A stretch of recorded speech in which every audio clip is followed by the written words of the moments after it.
This is the day 1 of our Ladakh ride. और जैसे ही दिल्ली की ये भीड़ पीछे छूटने लगी, वैसे ही रोज़ की भाग दौड़ भी धुंधली होने लगी। तो चलो भाई, अभी यहाँ से चलते हैं, करनाल बाईपास में खड़े हुए और रास्ते को शानदार अब कवर करते हैं। खैर ये सफ़र लंबा था, लेकिन एक्साइटमेंट इतनी थी जैसे हर किलोमीटर एक नई एनर्जी दे रहा हो। तो जो भाई अपना रूट रहने वाला है, तो लद्दाख का पूरा सर्किट रहने वाला है। रात के अंधेरे के बाद जैसे ही सूरज निकला तब हम हिमाचल में थे।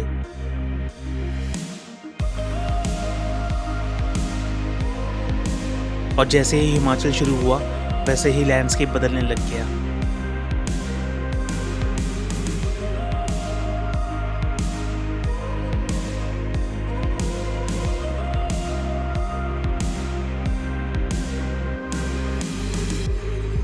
और धीरे धीरे अब उस कंक्रीट की बिल्डिंग की जगह देवदार के जंगल आ गए।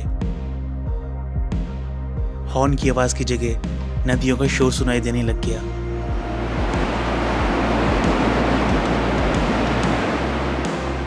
और मनाली पहुंचते ही हिमालयन ने अपनी पहली झलक दिखाई।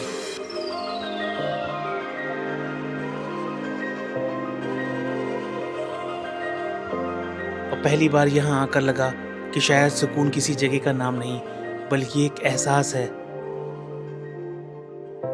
फिर जैसे ही हमारी कहानी मनाली से आगे बढ़ी, वैसे ही हमें देखने को मिल जाती है the world longest highway tunnel, जो कि 10,000 फीट में 9.2 किलोमीटर लंबी टनल है।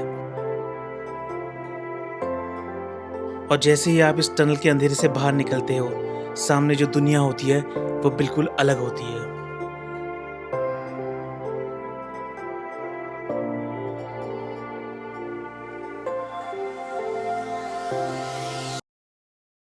अभी फ़िलहाल हम सिसु की तरफ मुड़ गए।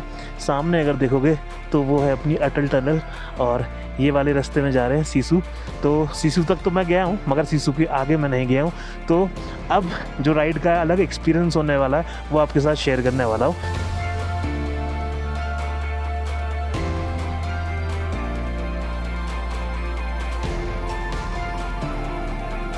हरियाली अब धीरे धीरे अपने पथरीले और सुनहरे पहाड़ों में बदल चुकी थी।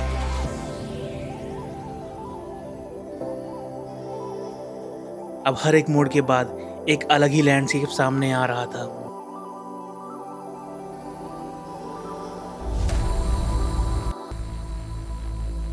ऐसा लग रहा था अब ये पहाड़ कुछ अलग ही रंग में दिख रहे हैं।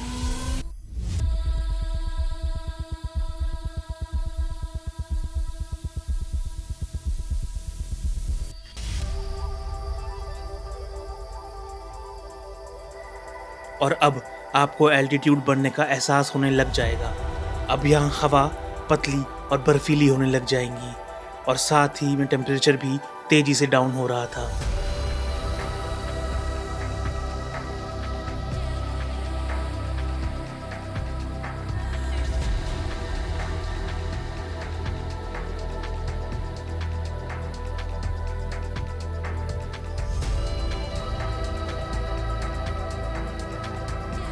और अब आप समझ जाओगे कि लद्दाख को लैंड ऑफ हाई पासेस क्यों बोला जाता है। और फाइनली इन सब के बाद आप पहुंचते हो सपनों के शहर लेह में।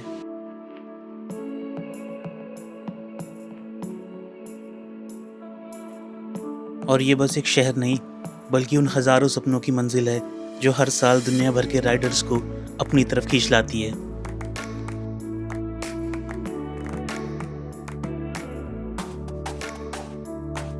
खैर ये तो था ले आने का सफ़र, लेकिन अब आपको असली लद्दाख दिखने वाला है, क्योंकि अब इस सफ़र का असली हिस्सा शुरू होने वाला है।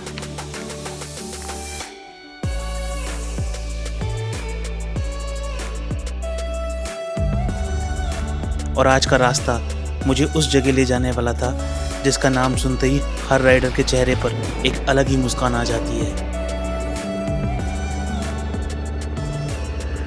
तो लो भाई, फाइनली अभी तक की राइड का सबसे हाईएस्ट पास में हम पहुंच चुके हैं, अपना खारदुंगला पास। और अभी आपको इसके सिनेमैटिक्स दिखाता हूँ, बहुत बढ़िया।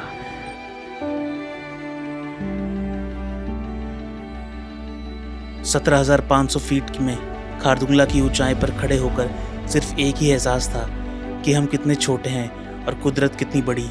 ये पहाड़ वहाँ खड़े हैं जहाँ शायद इंसान को सांस भी नहीं आती हो। और यहाँ आकर ऐसा लगता है कि कुछ जगह ऐसी होती हैं जहाँ इंसान ज़्यादा बोलता नहीं, सिर्फ देखते हुए मुस्कुराता है।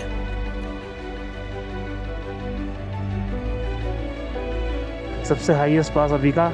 और सच में बताऊँ, अब बॉडी ने ना यहाँ का जो टेम्परेचर है, जहाँ का जो एटमॉस्फेयर है, हाई ऑल्टीट्यूड के जो सिकनेस है ना, वो बॉडी ने अब अडेप्ट कर ली है।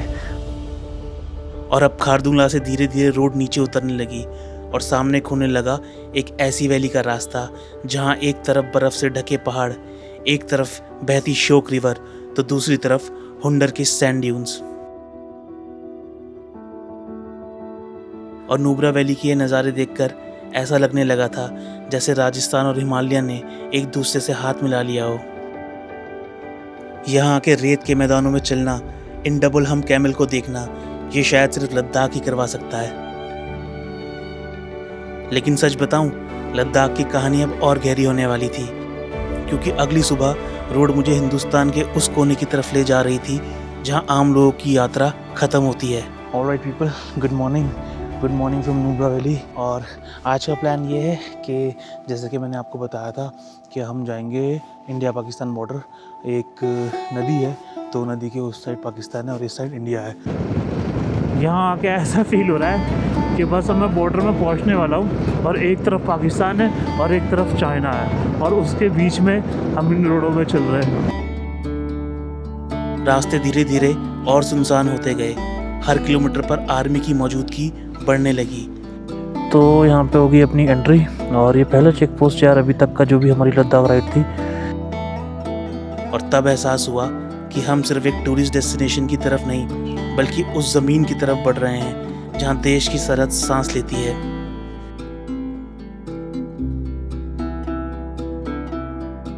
और फिर इन रास्तों में चलते चलते सामने एक बोर्ड था। Welcome to border village Thang, last village of India, distance 3.5 kilometre.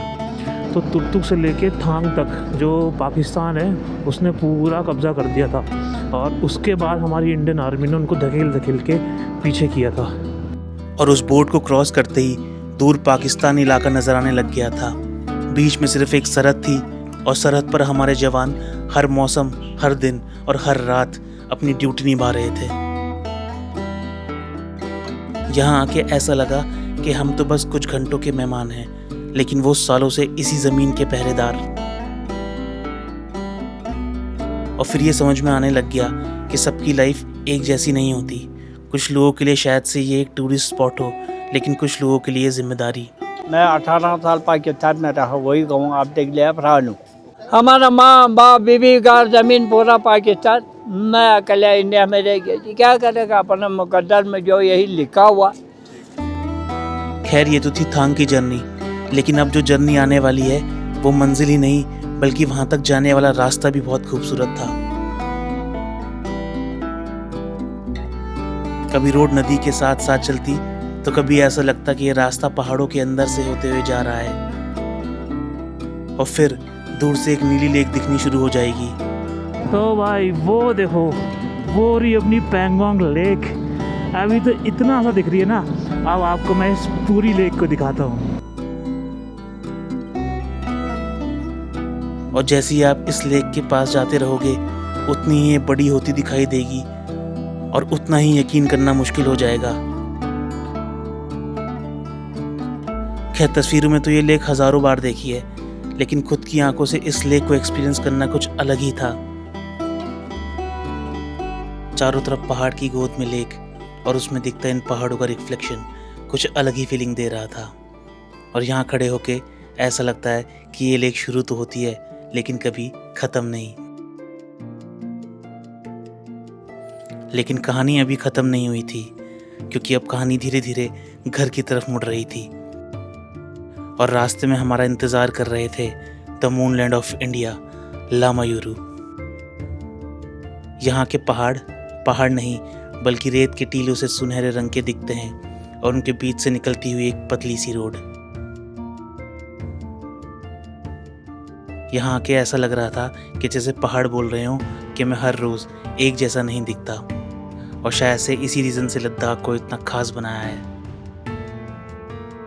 और अब धीरे धीरे जैसे ही लामा यूसुफ से सफ़र कारगिल की तरफ बढ़ा, वैसे ही मानो शरीर में एक अलग सी जान आ गई हो।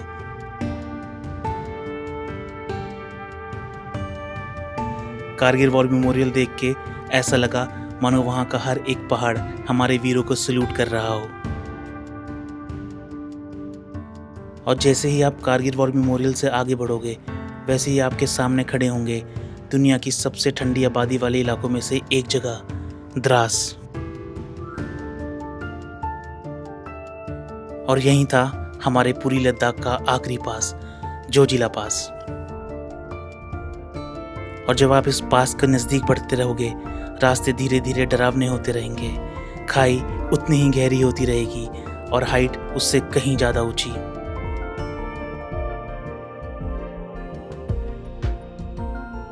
और इस जोजिला की चढ़ाई में चढ़ते चढ़ते अब हर एक मोड़ शायद से स्टीयरिंग नहीं बल्कि हौसला भी मांग रहा था। लेकिन जब आप इन रास्तों से आगे बढ़ जाते हो, तब समझ में आता है कि अगर हिम्मत और जुनून हो तो सब मुमकिन है।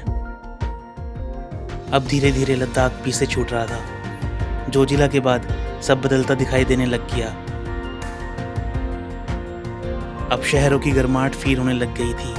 भाई यार, रुक के मैं अपने ग्लव्स चेंज कर लेता हूँ, क्योंकि अब जो है गर्मी लगने लग रही है मुझे। अब पत्थर पहाड़ों की जगह फिर से हरियाली आ चुकी थी, और अब फिर से उन पहाड़ों की जगह ऊंची ऊंची बिल्डिंग दिखाई देने लग गई थी, और झरनों की आवाज़ की जगह हॉर्न की आवाज़ सुनाई देने लग गई थी। लेकिन बस एक चीज़ बदल चुकी थी, वो ये है कि जब मैं यहाँ से निकला था तब मेरे पास एक रास्ता और एक सपना था। लेकिन अब मेरे पास यादें हैं, अनुभव है, और सबसे इम्पोर्टेंट एक सीख कि मंजिल से ज़्यादा सुंदर उस तक पहुँचने का सफ़र होता है।